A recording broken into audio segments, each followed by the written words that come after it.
Haleluya. Kita akan buka kitab Kejadian ya. Kita akan melanjutkan pengajaran tentang orang pilihan. Yang terambil dari kitab Kejadian pasal ke-24. Kita baca ayat 1 sampai 3 aja ya. Sampai ke-4. Kemudian nanti saudara baca semua, karena banyak ya, semua Kejadian 24. Kejadian 24 ayat 1 sampai 4, supaya bacaan sama, kita baca sebagaimana tertulis di depan. 3, 4. Dan Abraham sudah tua, sudah masuk umur, dan Yahweh telah memberkati Abraham dalam segala hal. Maka Abraham berkata kepada hambanya yang paling tua di dalam rumahnya, yang mengelola atas segala kekayaannya, ayo letakkanlah tanganmu di bawah pangkal pahaku, maka aku akan membuatmu bersumpah demi Yahweh, Elohim langit dan Elohim bumi, bahwa engkau tidak akan mengambil seorang istri untuk anak laki-lakiku dari gadis-gadis Kanaan yang di antara mereka aku menetap. Namun engkau harus pergi ke negeriku dan kepada sanak saudaraku. Dan engkau harus mengambil seorang istri untuk Yitzhak, anak laki-lakiku. Amin. Silakan duduk. Puji Bapak Yahweh, kita mengucap syukur untuk kebenaran firman ya. Kita sudah belajar minggu lalu bagaimana Sarah ya. Sarah meninggal umur 127 tahun. Ketika dia umur 127 tahun berarti Abraham sudah berusia 137 tahun. Tidak disebutkan berapa usianya ketika dia meminta pelayan yang paling tua yang kita tafsirkan Eliezer ya. Eliezer yang dengan setia menyertai keluarga ini. Dia adalah orang Damsyik dan merasakan firman Tuhan. Dan dia kita percaya adalah seorang yang telah menyertai Abraham sejak mereka ada di tanah kelahiran mereka ya, di daerah Ur Kasdim. Jadi ketika Abraham diperintahkan keluar dari sana oleh Bapa Yahweh, meninggalkan keluarganya waktu dia berusia 75 tahun. Jadi sudah sekian puluh tahun ya. Kalau kita tafsirkan ya sampai umur Sarah 127, berarti Abraham sudah 137. Dia keluar dari Ur Kasdim umur 75. Berarti 25 ditambah 37. Berapa ya? 25, 37 jadi 50. Itu paling sedikit 57 tahun saat Sarah mati. Ya. Tidak disebutkan berapa umurnya sesuai dengan Kejadian 24 ini, hanya dikatakan Abraham sudah tua, sudah lanjut umurnya, ya. Berarti ya mungkin sudah, ya kalau dia Sarah meninggal kan 137, mungkin udah 140 dan memang tidak disebutkan, tetapi firman Tuhan katakan dia sudah sangat tua. Ya kalau sudah di atas 100 ya pasti udah tua ya. Dan kita mengucap syukur saudaraku yang dikasih oleh Bapak Yahweh. Estafet orang pilihan Tuhan harus tetap terjadi ya. Dengan hikmat yang berasal dari Bapak Yahweh. Ketika Bapak Abraham diperintahkan keluar dari tanah di mana mereka berasal dari Ur Kasdim,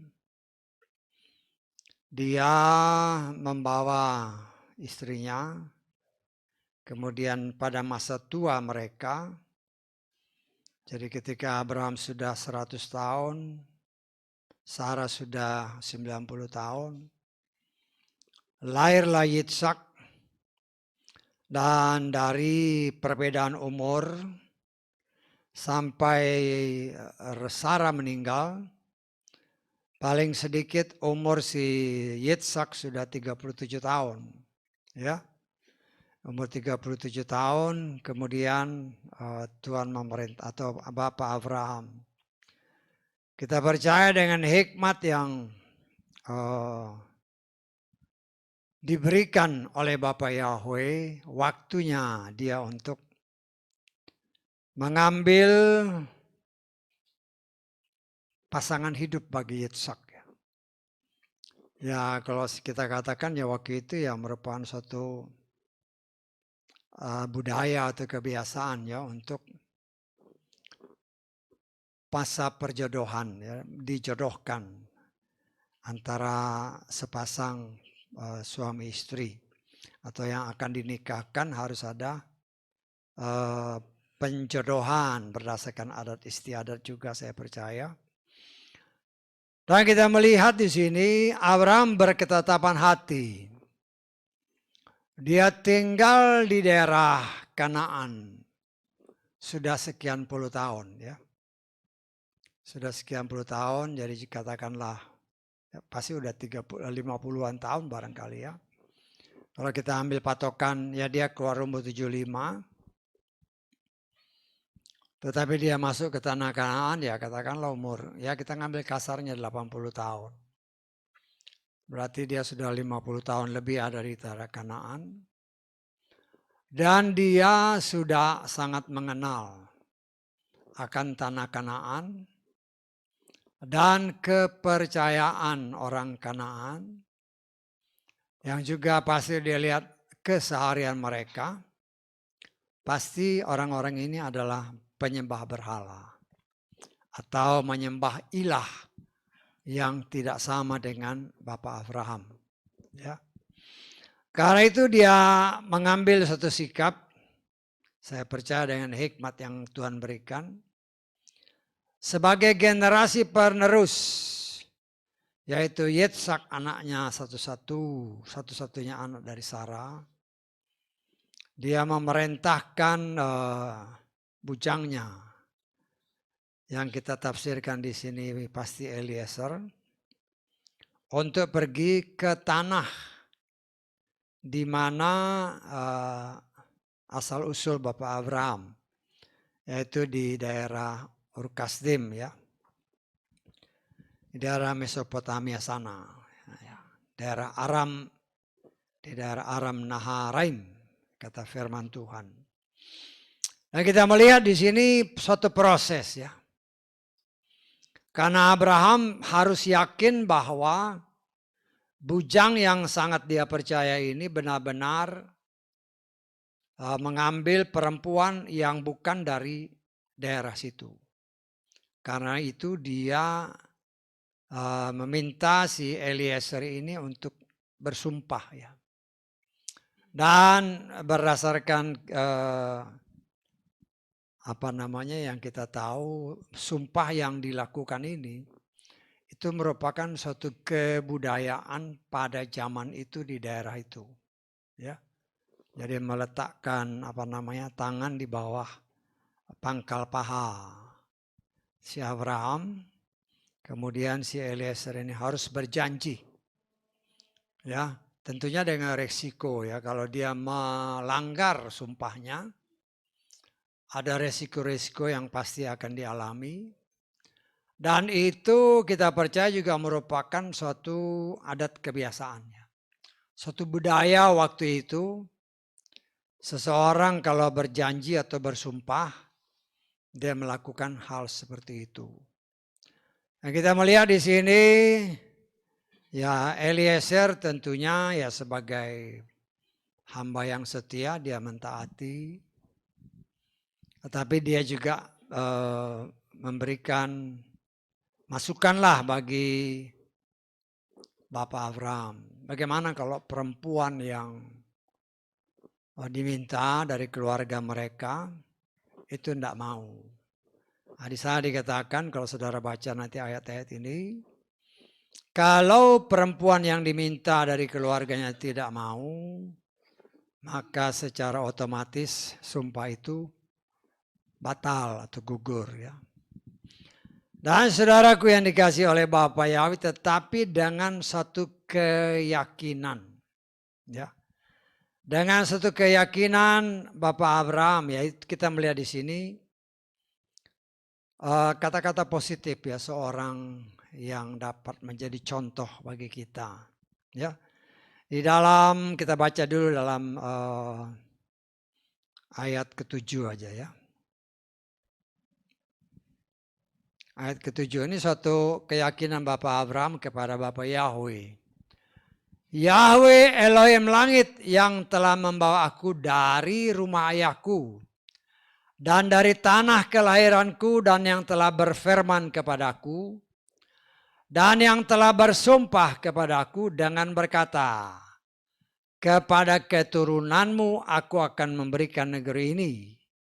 Dia akan mengutus malaikatnya di depanmu, dan engkau akan mengambil seorang istri untuk anak laki-lakiku dari sana. Ini satu keyakinan ya.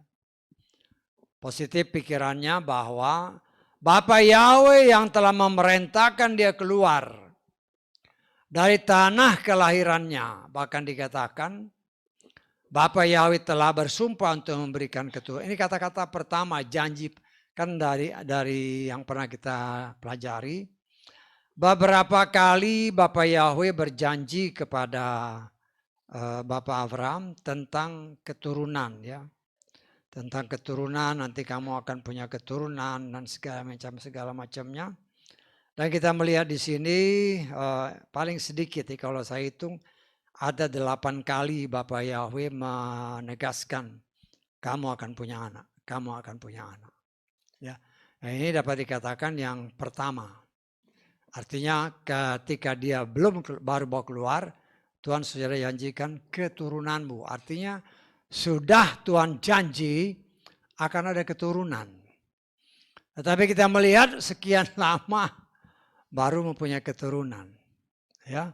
Karena itu dengan keyakinan teguh, dia berkata kepada Eliezer, Yahweh yang memerintahkan dia keluar dari tanah di mana dia lahir, Yahweh yang akan mengutus malaikatnya berjalan di depan dia, membimbing Eliezer ke tempat di mana keluarga Bapak Abraham di daerah Aram sana itu bertempat tinggal.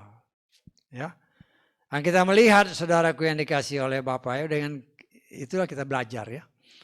Bagaimana kita belajar untuk memperkatakan yang positif.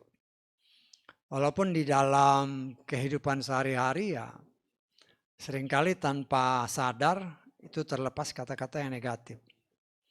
Tetapi kita belajar kalau sempat keluar kata-kata yang negatif, Roh Kudus pasti ingatkan cepat dicabut. Ya.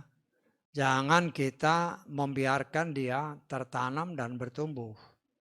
Karena kalau salah, apalagi sebagai orang pilih, selama kita masih hidup di muka bumi, masih berjalan menginjakkan kaki di muka bumi, sebelum masa pengangkatan. Nanti kalau kembali lagi ya itu lain. Sudah menjadi manusia sempurna. Tetapi selama waktu kita masih berjalan di muka bumi, sebagai manusia yang biasa, kita masih bisa atau masih mungkin berbuat salah. Berpikir negatif, berkata-kata negatif, berbuat negatif. Tetapi saya percaya salah satu tugas Ruh HaKodes yang ada, yang dianugerahkan Bapa Yahweh di dalam kita, ketika itu timbul dari dalam hidup kita, baik pikiran, perkataan, tingkah laku yang negatif, Roh Kudus ingatkan, ya cepat minta ampun, terus dicabut. Ya.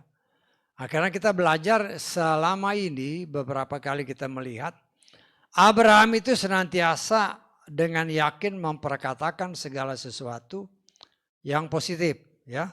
Walaupun yang dia katakan itu belum kelihatan. Belum kelihatan. Tetapi dia percaya bahwa ketika dia berniat untuk mengirim Eliezer mencari jodoh buat Ishak, dia percaya itu kehendak Tuhan. Karena dia melihat lingkungannya selama sekian puluh tahun. Tidak ada orang-orang yang percaya ataupun menyembah kepada Yahweh sama seperti mereka. Karena itu diutus oleh Eliezer. Ya, walaupun Eliezer ya wajarlah Eliezer ada keraguan bagaimana kalau begini. Tapi Abraham mengingatkan dia, Tuhan Yahweh pencipta langit dan bumi akan mengutus malaikatnya berjalan di depan engkau. Nah, saudaraku yang dikasih oleh Bapa Yahweh, dengan keyakinan itu dikatakan oleh firman Tuhan, Eliezer mempersiapkan segala sesuatu. Ya, walaupun dikatakan oleh firman Tuhan, dia mengingatkan Eliezer, jangan sampai kau bawa anakku kembali ke tanah kelahiran Abraham. Ya, karena dia tidak mau melanggar firman, dia sudah diperintahkan keluar, ya keluar. Artinya jangan ada keluarganya yang kembali ke sana. Ya, karena Tuhan punya rencana yang luar biasa bagi keluarga besar ini. Untuk menjadi berkat bagi seluruh manusia. Seluruh manusia, ya kan dikatakan oleh firman Tuhan. Ya, supaya bangsa ini, supaya Abraham dan ketua menjadi berkat bagi seluruh bangsa. Artinya bagi dunia. Ya. Nah, saudara yang dikasih oleh Bapa Yahweh, dengan keyakinan iman, Eliezer yang dikuatkan oleh Bapa Abraham, dengan yakin dikatakan oleh firman Tuhan, dia membawa 10 ekor unta yang diisinya dengan berbagai macam barang-barang berharga milik tuannya. Ya. Nah, mereka berangkat menuju ke Aram Naharaim, kata ayat ke-10 ya. Ingat seperti yang tadi saya katakan, saya percaya bahwa Eliezer ini berasal dari daerah yang sama dengan Abraham. Artinya dia menjadi budak Abraham kan di daerah Ur-Kasdim itu, di daerah Aram itu. Jadi dia sudah mengenal persis daerah itu. Ya, mengenal persis, hanya kurun waktu yang sudah sekian puluh tahun dia ngikutin Abraham. Ya katakanlah kasarnya lebih dari 50 tahun. Perubahan demi perubahan begitu sangat drastis terjadi dalam 50 tahun, sehingga ketika dia kembali pasti banyak perubahan. Ya. Tetapi dia mengenal adat istiadat daerah itu. Ya. Sehingga ketika dia datang sampai ke daerah situ, dia kan sudah tahu ini daerah dia. Kira-kira kan, dia bisa kira-kira ini kelihatannya daerahnya sudah masuk sini. Ya. Dia sudah tahu ini daerah Bapak Abraham. Dan dia tahu juga kebiasaan waktu itu. Ya, bahwa pada petang-petang hari biasanya ya. Biasanya wanita-wanita keluar menimba air. Tentunya dia mencari tempat yang ada sumur. Yang menjadi tempat di mana perempuan-perempuan ini mengambil air. Keluar dari rumah masing-masing menuju ke sumur-sumur. Tempat di mana mereka mengambil air untuk kebutuhan sehari-hari. Nah, saudaraku yang dikasih oleh Bapa Yahweh. Jadi dia sudah tahu kira-kira tempatnya sudah benar. Hanya sekarang yang mana orangnya. Karena dia kan tidak pernah mengenal Rebeka. Bapaknya Rebeka bahasa Inggris ya, Ribka atau Rivka ya. Bahkan bapaknya pun mungkin dia nggak kenal si Betuel. Tapi dia kenal Nahor, dia kenal adiknya Bapak Abraham. Ya, tapi kan waktu mereka pergi, ya ini semua dia nggak kenal. Ya. Dan karena itu ya dengan keyakinan iman, sebelum melaksanakan tugas Selanjutnya setelah tiba di mata air, kata firman Tuhan. Ya, dia berdoa. Ya. Dia berdoa seperti kita baca aja ayat 12 sampai ke 14. Kemudian dia atau Eliezer berkata atau berdoa, "Ya Yahweh Elohim, Tuanku, ya Yahweh Elohim Tuanku Abraham. Aku mohon buatlah terjadi di hadapanku pada hari ini. Dan lakukanlah kebaikan kepada Tuanku Abraham. Lihatlah, aku berdiri di dekat mata air ini, dan anak-anak perempuan dari pria-pria kota ini keluar untuk menimba air. Dan terjadilah ada seorang gadis yang kepadanya aku berkata, aku mohon, turunkanlah buyungmu agar aku dapat minum. Dan dia berkata, minumlah dan aku juga akan memberi minum unta-untamu. Biarlah dia yang engkau putuskan bagi hambamu, bagi Yitzhak. Dan dengan ini aku mengetahui bahwa engkau telah melakukan kebaikan kepada Tuanku. Ya, kalau kita melihat di sini si dalam ayat-ayat selanjutnya kalau kita lihat si Eliezer ini berdoa dalam hati ya. Berdoa dalam hati. Dan nah ini juga suatu pengajaran bagi kita. Ya. Karena dia juga kan nggak tahu yang mana yang menjadi pilihan Tuhan. Karena itu yang pernah saya ajarkan, ya, contoh perkawinan yang dikehendaki Tuhan itu yang nyata, Abraham dengan Sarah, Yitzhak dengan Ribka. Karena dua-duanya pilihan. Saya tanggap ya. Jadi kalau dua-dua memang dipilih Tuhan, Tuhan yang mempertemukan, yaitu berarti memang yang dikehendaki oleh Tuhan. Dan kita melihat dikatakan oleh firman Tuhan. Ya. Betapa ketika si Eliezer selesai berdoa, atau bahkan dalam terjemahan lain, baru selesai berdoa, tiba-tiba ya sekelompok perempuan lah ya, termasuk Ribka di dalamnya, keluar dari perumahan mereka, ya berarti agak keluar kampung lah ya. Jadi kampungnya itu sama sumur agak jauh, ya nggak jauh berapa mungkin lah. Dan kita melihat di sini, kemudian Ribka bersama dengan grupnya keluar untuk ngambil air. Dikatakan dengan buyung di atas bahunya. Saya menafsirkan buyung mungkin ya paling banyak mungkin isinya 5 liter kali. Ya, karena dia taruh buyung itu di mana? Di bahu ya. Ya mungkin kayak botol gitu kan. Cuman ya sekitar 5 liter. Ya perkiraan lah. Karena nggak mungkin dia bawa yang berat-berat ya. Nah saudaraku yang dikasih oleh Bapak Yahweh. Dari sekian banyak perempuan-perempuan yang turun.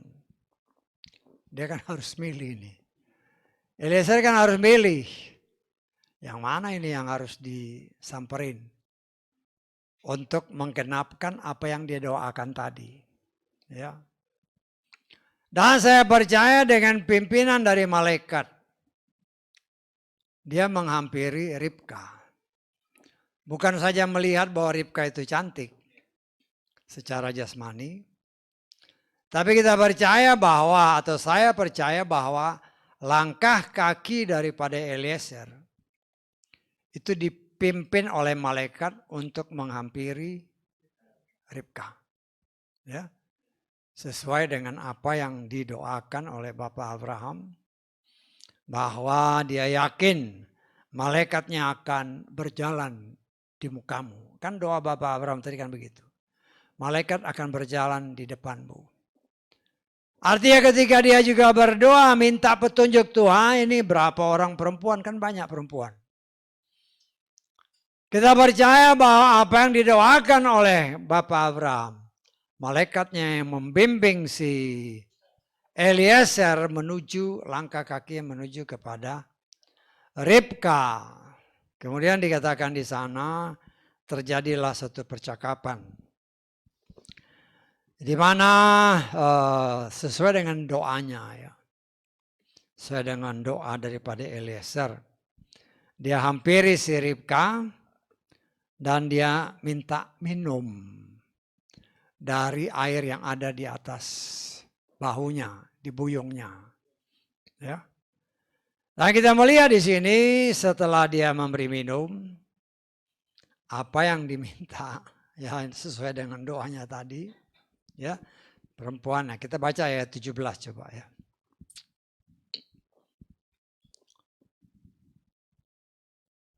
Dan berlarilah hamba itu memanggilnya dan dia berkata, aku mohon berikanlah aku minum sedikit air dari buyungmu itu. Dan dia menjawab, minumlah Tuanku. Maka dia segera menurunkan buyungnya ke tangannya dan memberi dia minum. Dan dia selesai memberinya minum, lalu ia berkata, aku akan menimba bagi unta-untamu juga sampai semuanya puas minum. Ini satu permintaan yang dalam doa si Eliezer dan sudah melihat tanda-tanda. Ya, pertama dengan senang hati Ribka memberikan dia minum ya dari buyung yang ada di pundaknya. Kemudian juga dengan senang hati Ribka karena dia melihat ada paling sedikit 10 unta ya. 10 unta yang membawa barang-barang. Nah, kita tidak tahu, bisa aja dari 10 unta itu kan itu hanya yang buat barang-barang. Bisa aja yang buat ngangkut orang beda lagi, kita nggak tahu. Tapi karena disebut di sini ya 10 unta, ya katakanlah 10 unta. 1 ekor unta untuk dia bisa puas minum dibutuhkan paling sedikit 100 liter air. Yang diminumnya dalam waktu kira-kira 10 menit. Habis 100 liter. Lah ini kan dia jalan udah jauh. Ya kita enggak tahu, mungkin dia berhenti ya pasti enggak langsung lah. Beberapa hari perjalanan kan dari Ur Kasdim atau dari Kanaan ke Ur Kasdim. Ya mungkin sekian berapa hari ya pasti dia stop juga. Tapi kalau kita menafsirkan bahwa unta-unta ini juga sambil beristirahat juga pasti mau minum. Ya. Dan sudah ada palungan di situ yang siap untuk diisi air dan diminum oleh para unta. Nah, kita coba berhitung ya, berhitung. Kalau seekor unta, karena dia bisa minum sampai 200 liter, ya kita ngambil yang kecilnya aja lah. Karena perkiraan dia minum itu 100 sampai 200 liter dalam waktu 10 sampai 30 menit. Ya karena dia nyimpan air kan. Ya nggak tahu di mana, pokoknya di dalam tubuhnya itu bisa nyimpan air. Itu yang membuat dia mampu berjalan di padang pasir tanpa minum. Karena dia mengambil minum dari dalam tubuhnya sendiri. Nah, saudara yang dikasih oleh Bapa Yahweh, dikatakan oleh firman Tuhan, Ribka menuangkan isi buahnya ke dalam palungan. Lalu berlari-lari ke mata air itu untuk menimba dan ia menimba air bagi semua unta. Kalau kita tafsirkan buyung yang dia bawa itu isinya cuman 5 liter. Dan seekor unta, katakanlah kita ambil nilai yang kecil, membutuhkan minum 100 liter. Jadi paling sedikit 1 ekor unta dia pulang pergi itu 20 kali. Setangkap ya. Lah kalau 10 unta, ya perkiraan aja. Pulang balik, memang kita nggak bisa tafsirkan berapa jauh ya. Antara sumur sama unta itu. Ya pasti ada jarak lah, nggak mungkin dia taruh di pinggir sumur. Paling sedikit 10 atau 20 meter dari sumur. Ya, untuk juga menghindari pencemaran sumur. Dan juga di situ kan bukan Ribka sendiri. Ada banyak perempuan-perempuan lain. Ya, namanya satu kampung ya, bukan 1-2 orang. Satu kampung ya berarti mungkin paling sedikit 20-30 orang yang datang berbondong-bondong. Dan saya ya kita boleh aja nafsikan jarak antara sumur dengan unta-unta itu ya bisa 20-30 meter. Loh kalau satu unta perlu paling sedikit 20 kali pulang balik. Kalau 10 unta 200 kali. Ya, itu kan kira-kira. 200 kali kita percaya tanpa henti. Mundar-mandir dan dia isi. Dan kita melihat tidak ada disebutkan dia minta tolong orang lain. Kan banyak teman-temannya kan. Kan dia datang bersama teman-teman.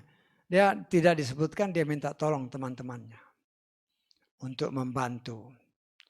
Tapi dengan kerelaan hati Ribka bertindak sesuai dengan apa yang dia katakan. Kepada unta-untamu pun kau berikan air. Akan kutuangkan air. Dan sementara Ribka mengerjakan semua ini, Eliezer itu kan nggak mungkin sendiri, ya. Dan Eliezer juga pasti bujang-bujangnya kan pasti punya timba. Tetapi tidak disebutkan di sini Eliezer minta bujang-bujangnya membantu si Ribka, enggak. Kan nggak ada ayatnya. Jadi kita menafsirkan yang mengerjakan itu Ribka sendiri. Ya. Ribka berasal arti namanya menurut bahasa Ibrani. Ribka itu berarti mengikat ya, satu pertalian hubungan. Ya. Dan kita melihat di sini ketika si siapa? Ribka mundar-mandir kan si itu cuma nonton aja. Eliezer juga udah tua, udah di atas, saya percaya udah di atas 100 juga. Dia nonton, dia melihat. Dia tidak memerintahkan bujang-bujangnya juga untuk bantu. Kalau dipikir-pikir ya, tega juga dia kan. Tega juga seorang anak gadis mundar-mandir beberapa kali. Dia juga punya bujang, kenapa nggak dia minta tolong. Tetapi demi apa yang dia minta sendiri, Tuhan ini tandanya. Untuk menentukan bahwa Ribka ini atau perempuan ini adalah yang engkau pilih. Dan kita melihat tidak disebutkan bahwa Ribka ini mengeluh. Dia mundar-mandir melakukan apa yang sudah dia janjikan. Dan kita melihat di sini si Eliezer hanya melihat.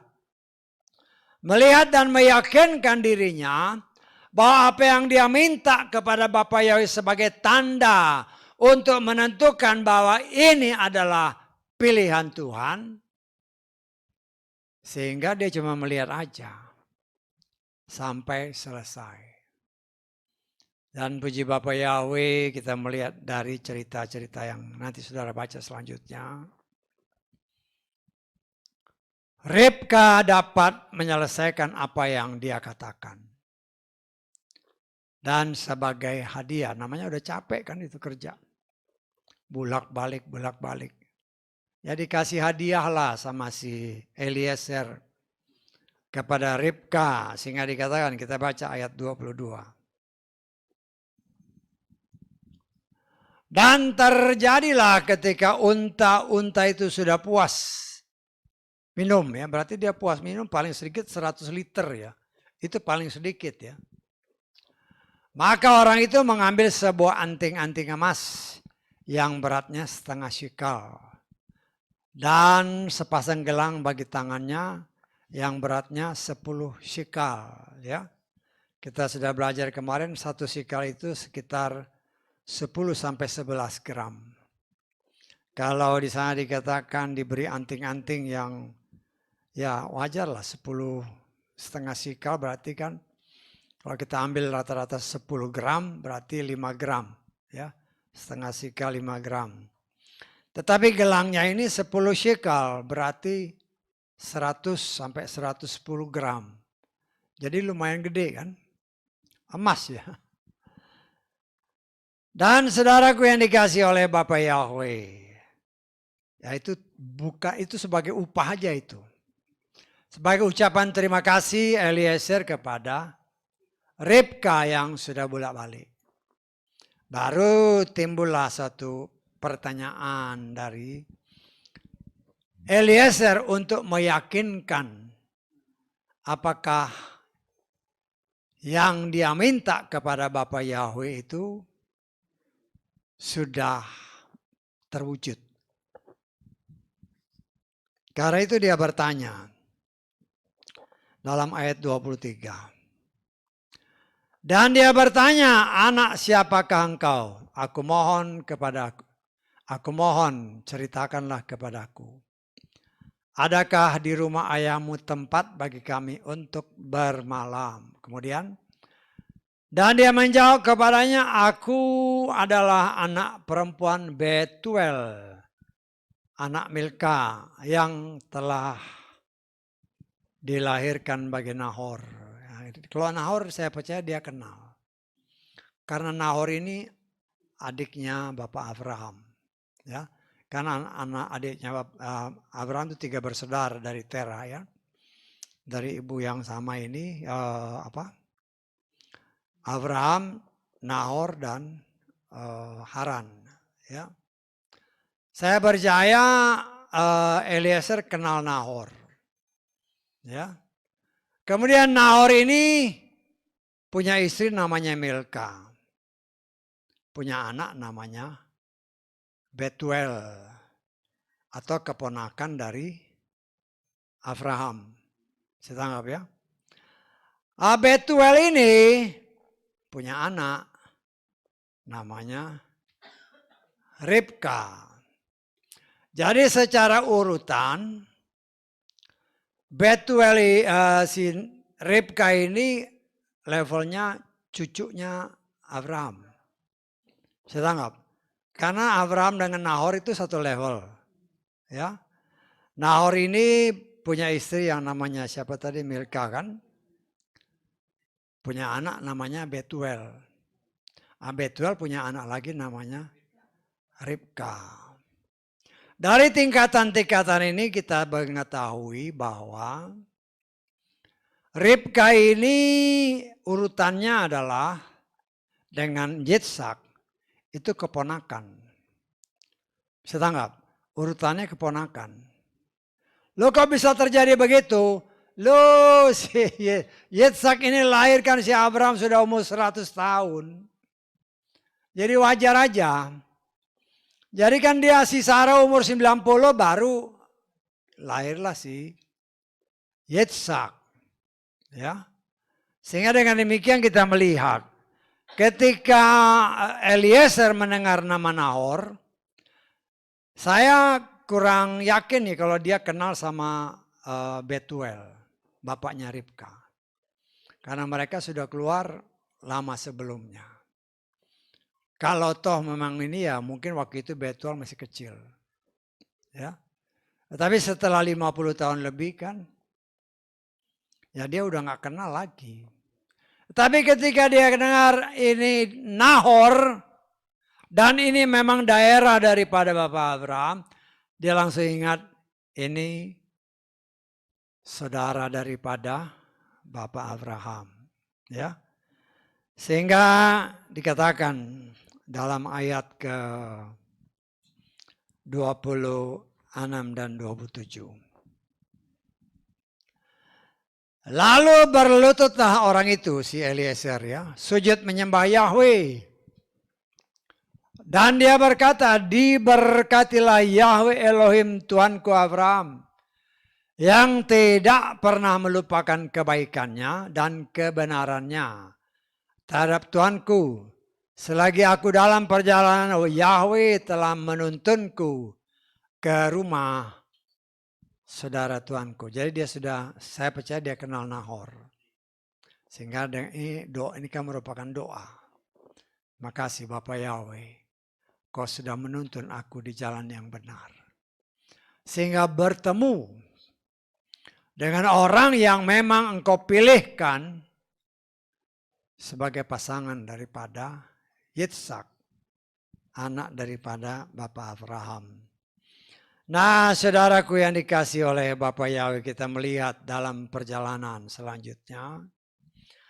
Ribka pulang ke rumah memberitahukan, menceritakan segala sesuatu kepada ibunya. Ya, ibunya juga pasti dengar-dengar lah tentang Abraham, kan dia pasti tahu silsilah bapaknya kan. Ibunya ini kan menantunya si Nahor kan, ya, dia tahulah Bapak Abraham, dia kenal. Kemudian ketika Ribka bercerita, tentunya mereka senang. Walaupun pada waktu itu belum terpikirkan oleh mereka atau ibu daripada Ribka ini akan rencana daripada Eliezer datang ke rumah. Ya mungkin bisa aja dia pikir, oh Bapak Abraham datang bawa hadiah-hadiah, bisa aja. Untuk keluarga yang sudah sekian tahun ditinggalkan. Ya, sehingga tiba-tiba datang utusannya, saya dikasih ini, dikasih ini. Dalam bayangan mereka bisa aja ini Bapak Abraham datang dengan utusannya untuk memberi keluarganya hadiah-hadiah.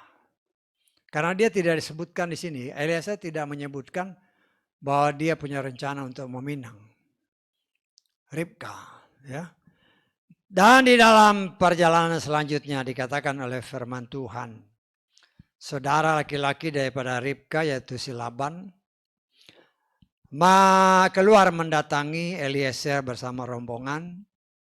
Ya, tetapi kita melihat sini, nah inilah orang pasti melihat, ya kita baca aja. Kita melihat ayat ke 29 mulai. Ribka mempunyai seorang saudara laki-laki dan namanya adalah Laban. Laban beralih keluar kepada orang itu ke dekat mata air.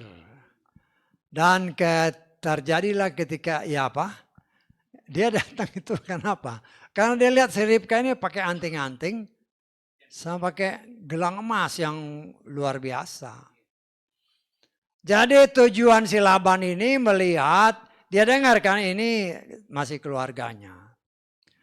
Dia datang menghampiri Eliezer dengan harapan tentunya dia juga dapat hadiah nantinya. Ya.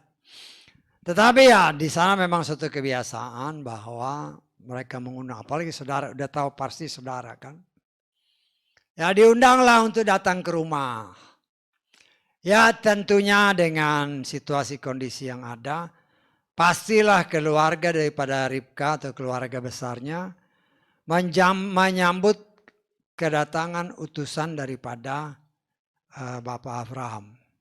Ya, sehingga mereka disiapkan tempat tinggal, disiapkan segala sesuatu yang dibutuhkan untuk untanya, untuk istirahat dan sebagainya dan sebagainya. Bahkan dikatakan oleh firman Tuhan, kemudian mereka menyediakan makanan. Ya, coba kita lihat ayat 33.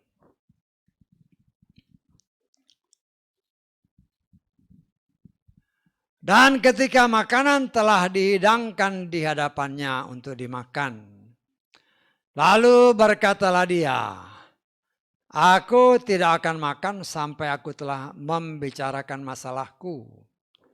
Dan dia berkata, berbicaralah. Ya, jadi kita melihat di sini Eliezer tahu tujuan dia datang ke sana, tujuan utamanya dia tahu.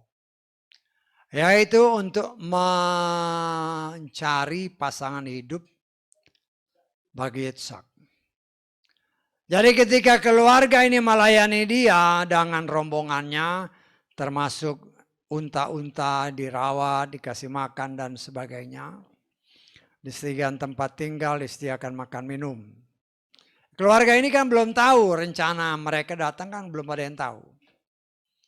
Hanya makanan semua disiapkan, dihidangkan. Ya wajar lah ya, makan dulu, makan. Ya. Tetapi kita melihat suatu ketegasan daripada Eliezer. Ya, saya tidak akan makan sebelum menyampaikan apa yang didelegasikan kepada saya oleh Bapak Abraham. Ya. Kemudian dikatakan di sini. Kita lanjut dari ayat ke berapa itu? Ayat ke-34.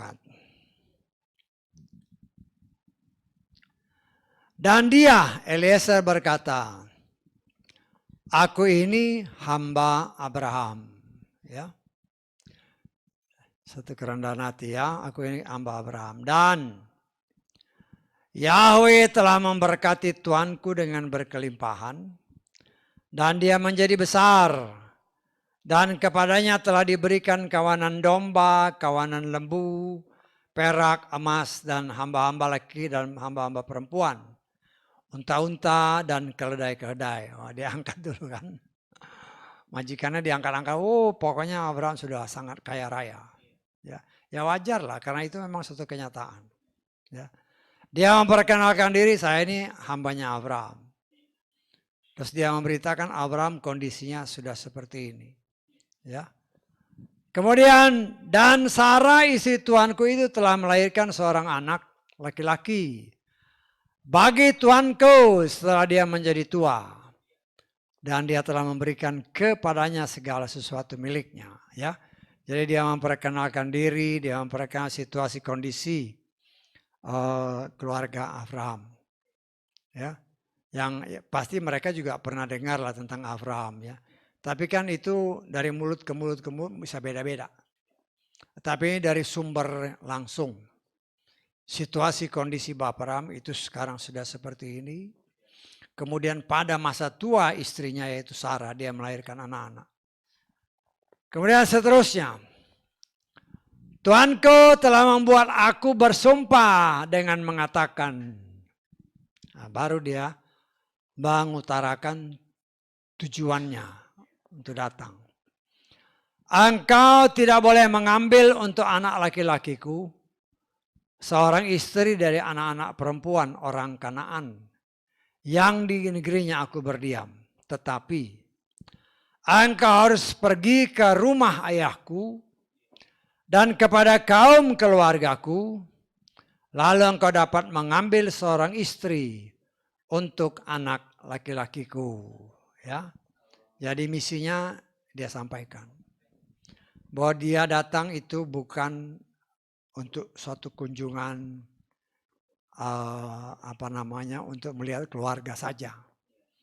Tapi ada perintah kepada Eliezer oleh Bapak Abraham untuk dia mencari jodoh buat Yitzhak. Dan ini diutarakan. Ya. Diutarakan saya datang untuk cari jodoh. Nah, kemudian dia jelaskan kronologinya kan. Aku telah mengatakan kepada tuanku barangkali wanita itu tidak mau pergi begitu aku. Dan dia berkata kepadaku, Yahweh yang di hadapannya aku menjalani kehidupan akan mengutus malaikatnya menyertai engkau dan akan membuat perjalananmu berhasil. Dan engkau akan mengambil untuk anak laki-lakiku seorang istri dari kaum keluargaku dan dari rumah ayahku. Dia katakan kembali apa yang diimani oleh Bapak Abraham, bahwa malaikat Tuhan akan berjalan di mukanya untuk memimpin dia sampai di tempat keluarga besarnya. Ya. Pada waktu itulah terusnya kita lihat. Engkau akan bebas dari sumpahku. Kalau ini tadi apabila sumpah, kalau perempuan yang nggak mau ya. Kemudian kita melihat di sini ya di dalam ayat ke-42 kita lihat ya. Nanti sudah baca semua ya supaya lebih jelas. Hari ini aku datang ke mata air itu lalu aku berdoa. Dia nyatakan apa yang menjadi tujuannya dan apa yang dilakukan untuk mendapatkan apa yang diperintahkan. Kemudian dia katakan, dia berdoa. Ya Yahweh Elohim Tuhanku Abraham, aku mohon jika engkau membuat berhasil perjalananku yang sedang kutempuh. Lihatlah aku berdiri dekat mata air ini. Dan terjadilah ada seorang gadis yang keluar untuk menimba air. Dan aku berkata kepada aku mohon berilah aku minum sedikit air.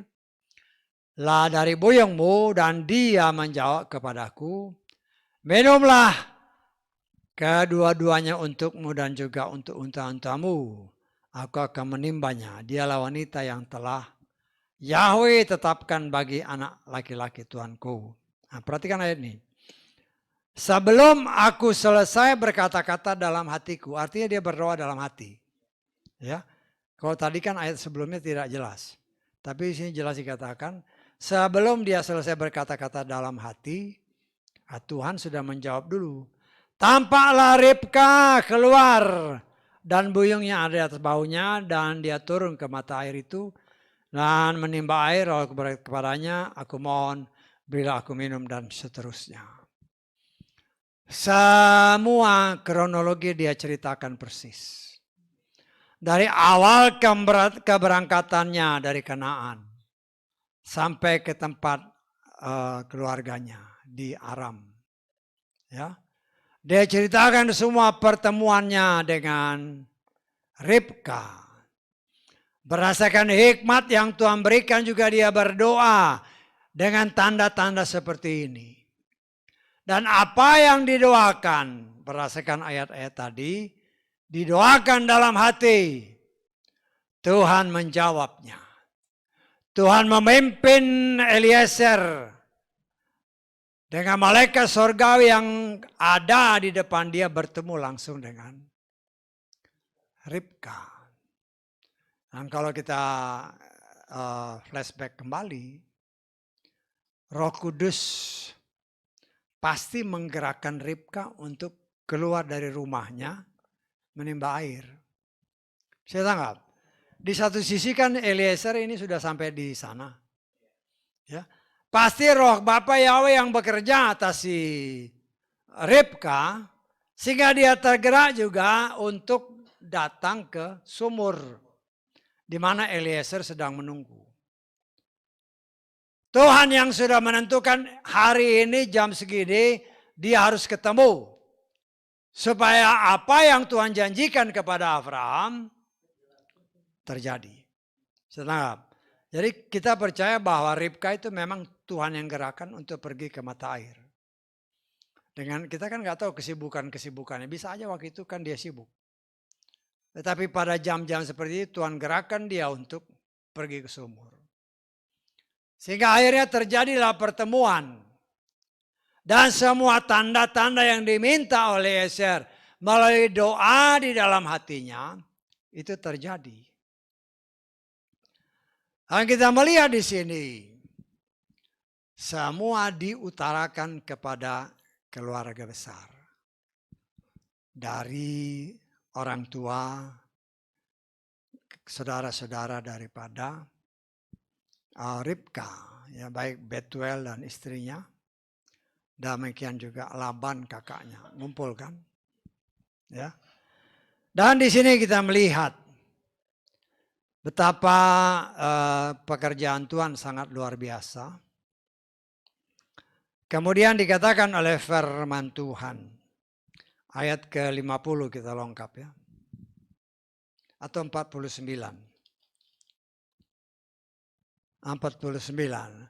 Maka sekarang setelah dia mengutarakan semua latar belakang, semua kondisi daripada Abraham, sekarang apabila kamu mau menunjukkan kebaikan dan kebenaran terhadap Tuanku, beritahukanlah kepadaku, dan jika tidak, beritahukanlah juga kepadaku, agar aku dapat berpaling ke kanan atau ke kiri. Kita sudah belajar ya.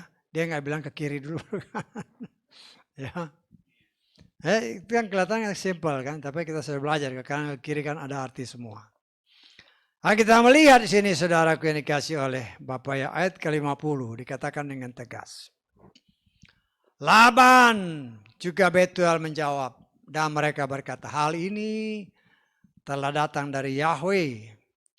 Kami tidak sanggup untuk mengatakan kepadamu baik atau buruk. Lihatlah, Ribka ada di hadapanmu, bawalah dan pergilah, agar ia dapat menjadi istri bagi anak laki-laki tuanmu, sebagaimana yang telah Yahweh firmankan.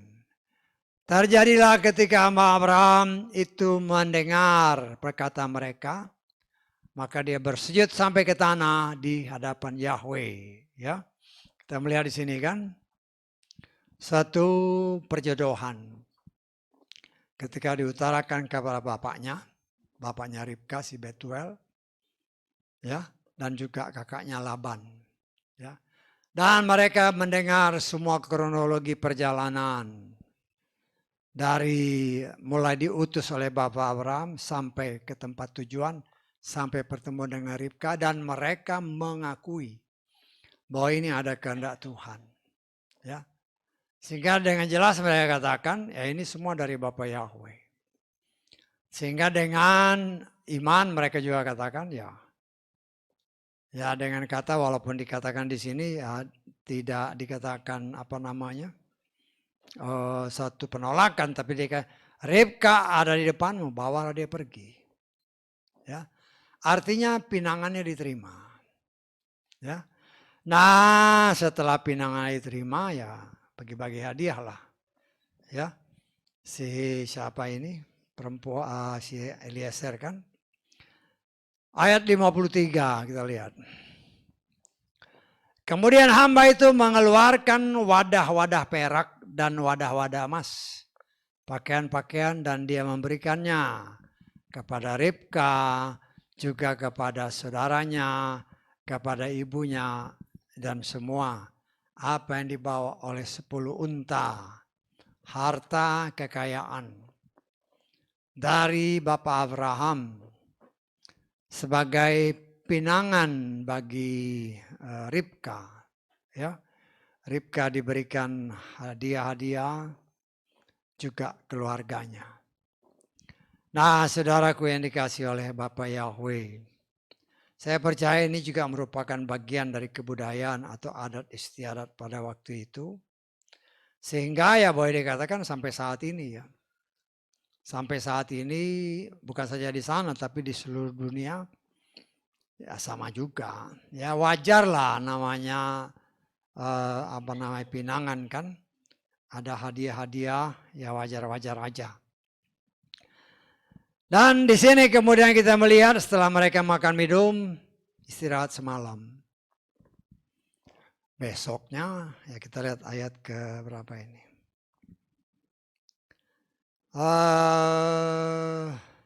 Ya ayat 54 coba ya. Mereka makan minum, ia dan orang-orang yang dengannya bersama-sama dengannya, dan mereka bermalam. Lalu mereka bangun pada pagi hari.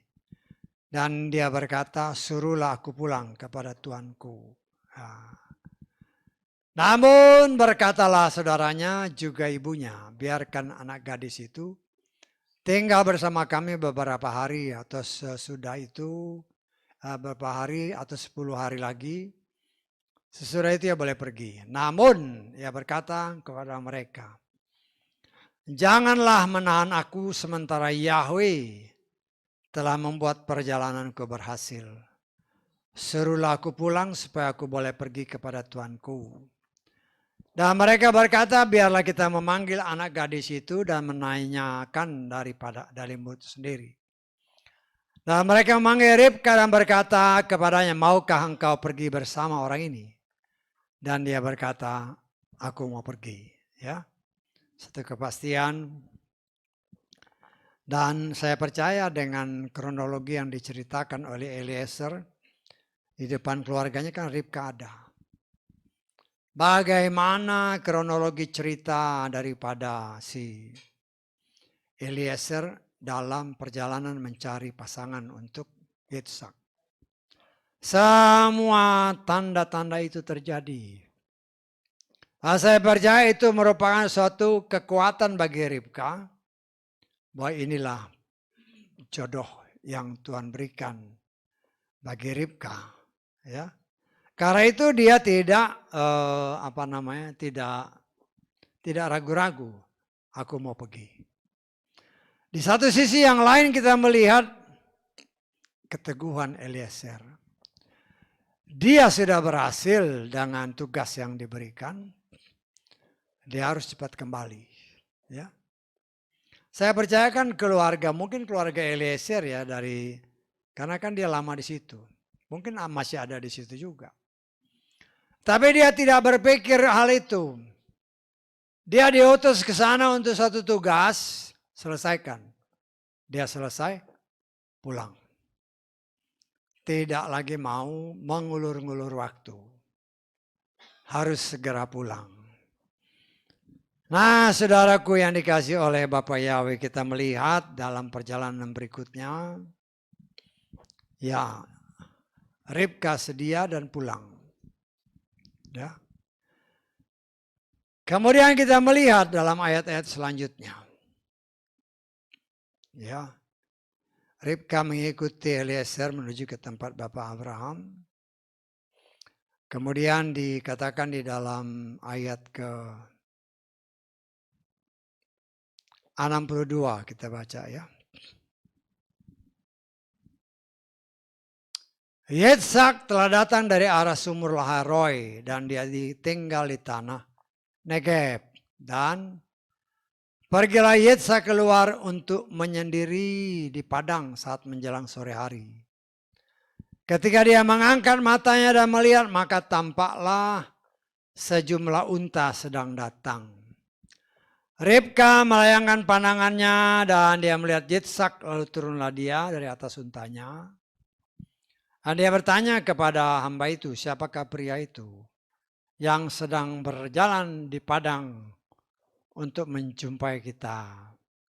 Hamba itu menjawab, ia adalah tuanku. Ya. Lalu ia mengambil cadarnya dan menutupi dirinya. Hamba itu menceritakan kepada Ishak segala hal yang telah dia lakukan. Lalu Yitzhak membawa dia ke dalam kemah Sarah ibunya. Dia menerima Ribka dan gadis itu menjadi istrinya. Dan dia mencintainya dan Yitzhak terhibur hatinya setelah kematian ibunya. Ya. Jadi setelah kematian Sarah dia banyak menyendiri. Ya. Menyendiri dalam banyak penafsiran. Ya. Bahkan dikatakan di sini kan dia tinggal di tanah Negeb. Tanah Negeb tanah yang boleh dikatakan tandus ya. Tapi berarti sepi. Ya, seringkali atau banyak penafsiran yang menyatakan bahwa dia menyendiri, dia banyak bermeditasi. Sedangkan bermeditasi senantiasa berkomunikasi dengan Tuhan. Ya. Karena ya kita bisa menafsirkan suatu pukulan bagi Yitzhak setelah ibunya meninggal. Kan dikatakan tadi kan, terhiburlah hatinya walau sedih atas kematian ibunya. Jadi selama sekian tahun ibunya merawat dia, selama 37 tahun. Kemudian ibunya dipanggil Tuhan. Kemudian dia banyak menyendiri. Ya. Menyendiri ya mungkin bapaknya juga ngelihat kan, bahwa kenapa anak ini banyak menyendiri. Sebenarnya menyendiri di sini dalam terjemahan Ibraninya itu adalah bermeditasi. Ya. bermeditasi dan Abraham melihat waktu itu adalah waktu yang tepat bagi Abraham untuk mencari pasangan hidup bagi si Yitzhak. Bagi si Yitzhak. Ya. Dan sesuai firman Tuhan yang tadi kita baca. Memang Yitzhak sangat terhibur ketika dia bertemu dengan Ribka. Apalagi dia telah mendengar cerita bagaimana Eliezer menemukan pasangan bagi Yitzhak, yaitu Ribka. Ya. Nah, saudaraku yang dikasihi oleh Bapa Yahweh. Ya, kita melihat sekarang kan dengan kehidupan kita anak-anak Tuhan. Apa makna cerita ini bagi kita? Ya. Karena apapun yang ditulis oleh Tuhan berdasarkan hikmat yang Tuhan berikan kepada Moshe, ini kan yang tulis Moshe semua. Satu perjalanan hidup orang pilihan Tuhan. Di dalam menentukan pasangan hidup, kita belajar untuk melakukan apa yang tertulis. Apalagi kita sudah diberikan pengajaran bahwa suatu perkawinan adalah suatu kehidupan yang memang Tuhan kehendaki. Karena sejak awal Tuhan telah mempersatukan seorang laki-laki dengan seorang perempuan yang diambil dari laki-laki. Ya. Tetapi dengan berjalannya waktu, perkawinan jadi macam-macam. Ada perkawinan yang memang Tuhan tahu. Ada perkawinan yang memang Tuhan izinkan. Ada perkawinan yang memang Tuhan kehendaki. Dan kita sebagai orang pilihan Tuhan, ya khususnya bagi keluarga kita, anak-anak kita, ya, Bapak Ibu yang anak-anaknya belum pada kawin, berdoa, ya, berdoa karena perkawinan itu memang kehendak Tuhan. Seorang laki-laki bertemu dengan seorang wanita. Tetapi kan yang menjadi masalah, apakah ini dari Tuhan? Apakah ini pasangan hidup yang memang Tuhan tentukan? Ya. Nah, kalau yang sudah kawin ya jangan nanya lagi, itu sudah pasangan hidup.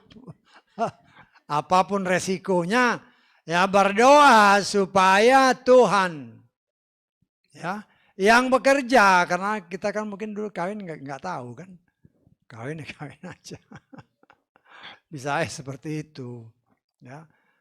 Tapi kita melihat di sini khususnya bagi mereka yang belum berumah tangga. Baik kita yang ada dalam gedung ini, engkau ada di luar sana. Sebagai orang pilihan Tuhan, Tuhan sungguh menghendaki dalam setiap perkawinan itu dilahirkan keturunan-keturunan yang berasal dari Bapa Yahweh, ya. Keturunan-keturunan yang memang Tuhan kehendaki. Dan kita melihat bahwa itu memang kehendak Tuhan, ya. Dilahirkan keturunan ilahi. Kita baca Maleakhi.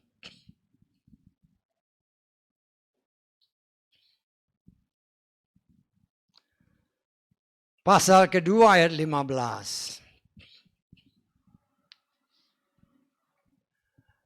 Dan dia tidak membuat hanya satu, malah padanya ada sisa roh. Sebab bagaimana yang hanya satu itu dapat mengupayakan keturunan ilahi. Jadi agar kamu terpelihara dalam rohmu, janganlah berbuat khianat terhadap isi masa mudamu. Sebab dia membenci perceraian. Yahweh Elohim, Yesaya berfirman. Dan orang yang menutupi kekerasan dengan pakaiannya, Yahweh Sabaoth berfirman. Demikianlah kamu telah dijaga dalam rohmu agar kamu tidak berbuat khianat. Ya. Jelas dikatakan, dia tidak hanya membuat kamu menjadi satu tubuh, tetapi juga satu roh. Berdasarkan terjemahan Lukas ya.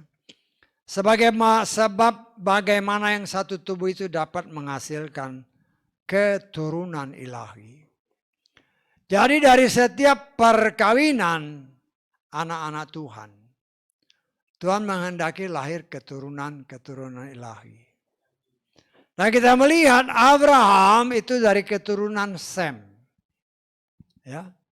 Keturunan Sem itu kalau kita melihat dari garis apa yang pernah kita pelajari dari Adam, terus sampai Nuh, ya. Kemudian dari Nuh ini baru pecah 3, nah, tapi yang dari Sem ini yang langsung tercatat. Ya. Dan Nahor ini termasuk, ya namanya saudaranya si Abraham kan, jadi keturunan Sem. Ya. Jadi kita melihat Tuhan menghendaki keturunan-keturunan ilahi yang memang jelas aliran dari mana. Ya. Dan di sini Tuhan mau memperlihatkan kepada kita, ya, bagi anak Tuhan yang belum kawin juga ya, sangat berhati-hati. Ya, memang kita, memang di sini dikatakan kan, oh Ribka itu cantik, jadi saya boleh cari yang cantik, boleh cari yang cantik, atau cari yang ganteng. Tapi doa minta tanda seperti Eliezer, Tuhan ini ada yang cantik nih. Ya, kalau dia pasangan hidupku, maka tandanya begini. Sedangkan, ya baik kita yang ada di sini, yang kau ada di luar sana. Karena memang Tuhan menghendaki perkawinan itu yang berkenan kepada Bapa. Ya, dan saya percaya kalau itu Tuhan kehendaki, maka Tuhan yang memelihara. Dan itu terjadi ya. Bagi Bapak Abraham dan Sarah, pembelaannya luar biasa. Demikian juga nanti Yitzhak dengan Ribka, pembelaannya luar biasa. Karena perkawinan yang Tuhan kehendaki, itu ada dalam perlindungan Tuhan. Ya mungkin bagi anak-anak Tuhan yang sudah terlanjur kawin, kemudian dengar ini, wah, kemudian mungkin lagi kelas lagi sama istri suaminya, wah ini jangan-jangan bukan pasangan, woi jangan, kan Tuhan bilang juga tadi, Tuhan membenci perceraian. Loh kalau kondisi apapun yang terjadi dalam hidup rumah tangga kita saat ini, berdoa. Ya. Berdoa, karena biar bagaimanapun, ya kadang-kadang ada orang ya. Sudah, ya karena dalam berdasarkan pengalaman pelayanan kan, ya. Udah punya anak berapa biji, wah iya anak berapa biji, 3-4 orang. Wah dia gak sayang sama saya, udah punya anak banyak udah sekarang. Bilang gak sayang. Loh itu benar ya. Saya pernah melayani orang-orang seperti itu. Ya, udah banyak anaknya, tapi ngakunya gak sayang. Bagaimana? Gak mungkin. Jangan dibodohi sama setan. Ya. Setan memang berusaha mencerai-beraikan kehidupan rumah tangga anak-anak Tuhan. Karena itu apa yang sudah dipersatukan Tuhan, firman Tuhan katakan, jangan diceraikan oleh manusia. Dan kalau kita mungkin karena memang keterbatasan pengetahuan akan firman, dan telah menikahi seorang suami ataupun seorang istri, terimalah apa adanya. Tuhan sanggup memperbaiki situasi kondisi yang ada dalam rumah tangga kita. Sehingga di dalam rumah tangga kita itu tetap ada suasana atmosfer surgawi. Dan itu hanya bisa terjadi apabila ada persekutuan kita dengan Tuhan. Kita senantiasa berkomunikasi dengan Tuhan. Kita senantiasa mau merendahkan diri di bawah kaki Tuhan. Ya namanya juga apa namanya, dua pasang manusia yang berbeda latar belakang, ya, berbeda budaya, berbeda kebiasaan, kemudian dipersatukan Ya, kalau sekarang sudah dengar firman ya bisa carinya hati-hati.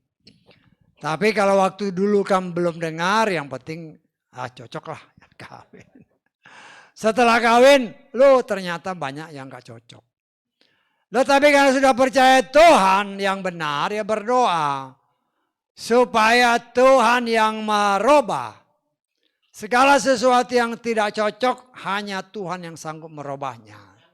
Nah, kita harus percaya sebagaimana apa yang pernah diajarkan di tempat ini.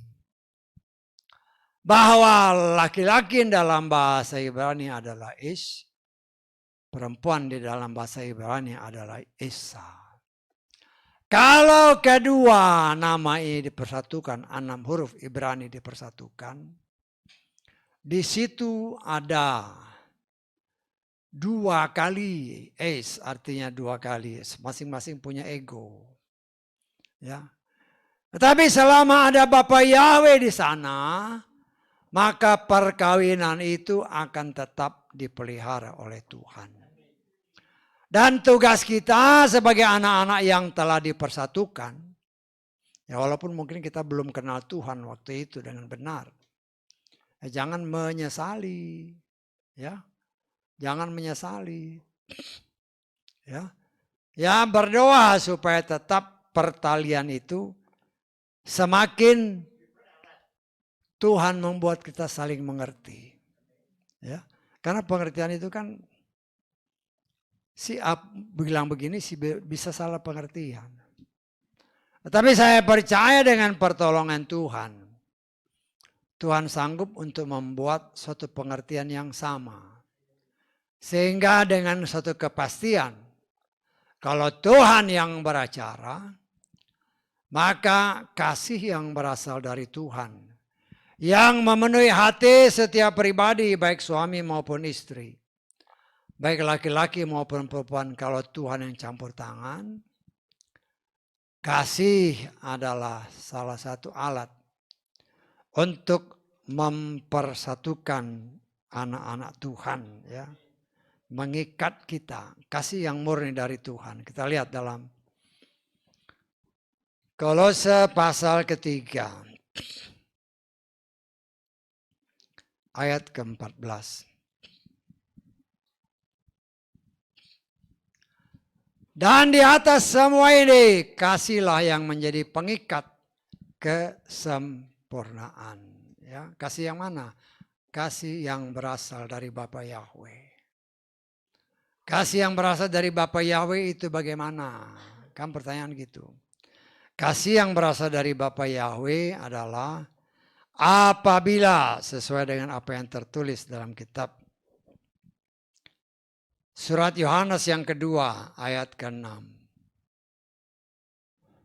Dan inilah kasih itu, bahwa kita harus berjalan sesuai dengan perintah-perintahnya. Nah, inilah perintah itu sama seperti yang telah kamu dengar dari semula, bahwa kamu harus berjalan di dalamnya. Dalam terjemahan saya, ya, Lukas, inilah kasih itu, yakni kita harus berjalan sesuai perintah-perintahnya. Dan inilah perintah itu sebagaimana yang telah kamu dengar dari semula, yakni kamu harus berjalan di dalam kasih. Ya, kenapa? Kita lihat 1 Yohanes pasal ke-4 ayat ke-8.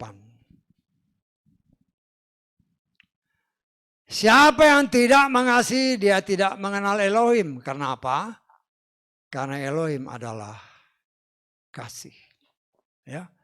Untuk kita benar-benar dapat saling mengasihi dalam kehidupan yang tadi suami istri, pertama-tama kita harus memiliki kasih yang berasal dari Tuhan. Kasih yang dari Tuhan itu gimana? Ya, ikuti perintahnya. Ya. Kalau kita mengikuti perintahnya cepat atau lambat, Tuhan akan merubah kita sehingga kita memiliki kasih yang murni. Karena firman itu sendiri atau perintah itu sendiri adalah Tuhan itu sendiri dan Tuhan itu adalah kasih. Dan saya percaya dengan kita saling bekerja sama, hubungan suami istri, ya, belajar sama-sama mentaati firman. Sadar ataupun tidak sadar apa yang dikatakan Kolose, kasih itu mengikat kita dengan sempurna. Sehingga kehidupan rumah tangga apapun situasi dan kondisinya saat ini, apabila kita percaya kepada Bapa Yahweh dan kepada firman-Nya, maka kasih itu akan sanggup membuat kehidupan kita, keluarga kita, menjadi rumah tangga yang memiliki atmosfer surgawi. Bisa tangkap? Atmosfer surgawi. Ya. Suasana kerajaan sorga ada di dalam kehidupan rumah tangga kita. Sehingga kita juga hidup dengan penuh kasih yang sempurna dan yang bukan dibuat-buat. Ya. Akan itu proses kan. Satu proses adalah sesuatu yang dibutuhkan untuk mencapai suatu tujuan yang Tuhan inginkan. Tuhan menghendaki semua rumah tangga yang namanya anak-anak Tuhan. Di sana ada hadirat Tuhan. Hadirat Tuhan itu bisa hadir di sana apabila ada kasih kepada Tuhan. Kasih kepada Tuhan sesuai dengan ayat-ayat yang tadi kita baca adalah melakukan perintahnya. Kalau kita belajar melakukan perintah Tuhan dengan benar, maka perintah atau firman itu yang sadar ataupun tidak sadar akan sanggup merubah kita sehingga kita semua memiliki karakter Yeshua. Ya, sehingga kita hidup saling menghormati, saling mengasihi. Kan enak kan kalau rumah tangga hidup saling mengasihi, saling menghormati, ya. Jangan apa namanya? Waktu pacaran wah kelihatannya luar biasa. Setelah perkawinan beberapa tahun ya si suami jalan di mana, si istri jalan di mana. Kalau dulu jalan di mall bergandengan tangan, sekarang jalan di mall yang satu di mana, yang satu di mana. Ya, cobalah, ya kita coba. Kita coba belajar jalanin orang gandeng tangan kan. Ya kadang-kadang ya pengalaman aja. Kadang-kadang kita juga suka ngeledek anak-anak kan. Kalau saya jalan sama istri saya, sama anak-anak ini, saya gandeng dia kan, wow jadi omongan di belakang. Oh, oma-oma, opa-opa gandeng-gandeng. Halo, kan alangkah indahnya di mata Tuhan. Apabila ada perkataan seperti itu, ya. Ya saya nggak tahu, saudara pernah nggak jalan di mall sama istri Anda, suami Anda gandengan tangan? Ya jangan hanya waktu pacaran aja kelihatannya mesra. Ya. Kita itu kan satu tindakan dari dalam kita sendiri. Belajar untuk tetap memelihara kasih yang berasal dari Tuhan. Dan kasih itulah yang menyentuh Ribka khususnya. Ketika dia mendengar cerita kronologis perjalanan Eliezer, langsung dia merasa ada suatu ikatan. Hubungan pertalian cinta kasih yang murni. Sehingga ketika dia ditantang oleh orang tua dan kakaknya, kamu mau pergi? Aku pergi. Tidak lagi meminta pertimbangan siapapun. Karena dia percaya berdasarkan, walaupun dia nggak pernah ketemu Ishak kan. Tapi dia yakin. Dan ketika dia bertemu, ingat inilah gambaran. Yang banyak orang juga tidak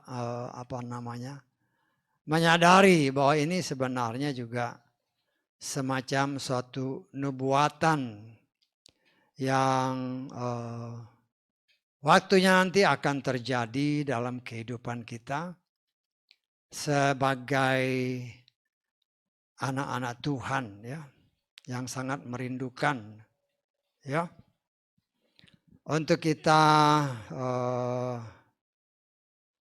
senantiasa bertemu dengan Dia saat sangkakala berbunyi kela. Ya. Dan kita melihat dalam firman Tuhan. Di dalam 1 Tesalonika pasal 4. Kita baca ayat 16. Tapi nanti saudara baca semua ya dari ayat 13. Kita baca mulai ayat 16 saja.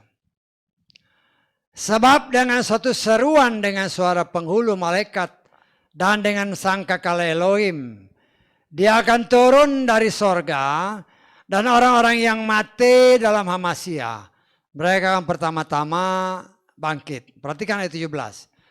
Kamu yang kita yang hidup yang masih tinggal akan diangkat bersama-sama dengan mereka dalam awan-awan ke dalam apa? Pertemuan Tuhan di angkasa, dan demikianlah kita akan senantiasa bersama dengan Dia, dengan Tuhan. Ya, dalam terjemahan saya ini Lukas, kamu yang kita yang hidup yang masih tinggal akan diangkat bersama-sama dengan mereka di dalam awan untuk bertemu Tuhan di angkasa. Demikian kita akan senantiasa bersama dengan Tuhan. Artinya Tuhan nunggu di angkasa. Kita diangkat. Inilah gambaran Yitzhak dengan Ribka. Ketika Ribka is on the way, dalam perjalanan ke rumah di mana Yitzhak tinggal, Yitzhak menghampiri, bisa tangkap? Yitzhak menghampiri Ribka.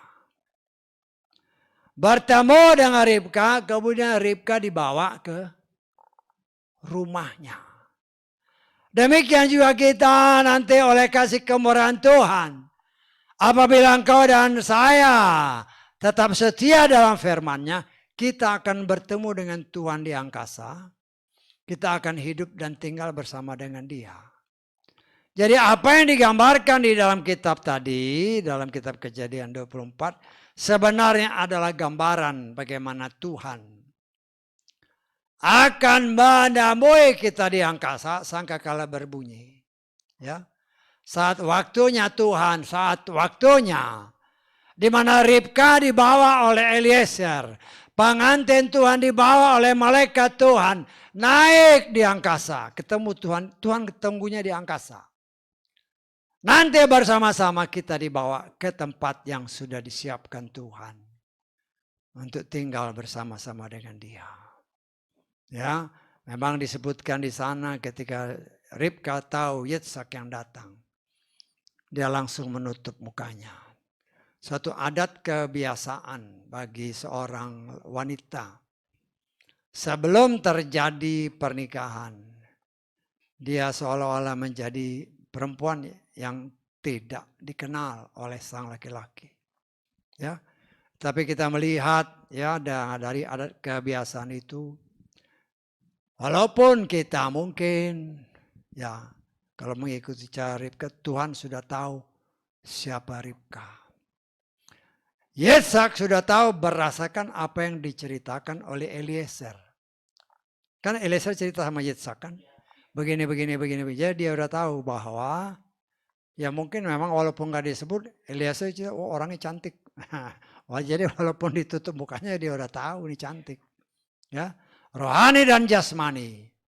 Sehingga dengan sukacita dia membawa Ribka ke rumahnya dan menjadikan dia istrinya. Dan membuat hidupnya terhibur.